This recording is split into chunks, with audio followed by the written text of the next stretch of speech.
Oh, guys, magandang tanghali po. Ako lang po ngayon ay maglilinis ng yan po isda. Oh, alsa ko po yan ng hasang. Oh, ito pa ang ulam namin for today, isda. Ito po guys. Aalsan ko po siya ng hasang. Isa-isa. Isa-isa po guys. Yan. Isa-isa po natin aalsa ng hasang. Isda din. Kasi wala laging gulay.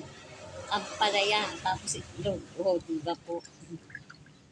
Ayos na yun. Iwas sa UTI, mga ganung mga ulam. Hindi naman po kasi tayo mayaman.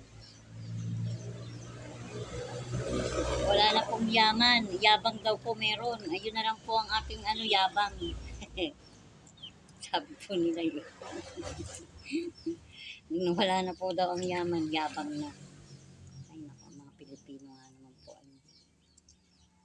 Ganun talaga ho ang buhay. Pag wala ka na rin kaibigan.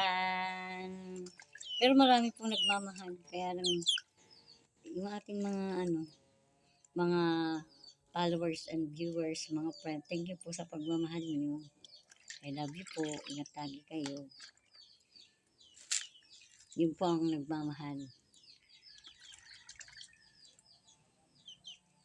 Shout out pala sa aking friend, Ben, sa aking friend Ate Bright. Love you. Ingat lagi sa work. Yun po ang mga nagmamahal. Mga friend. Sa mga lahat po ng mga friend ko.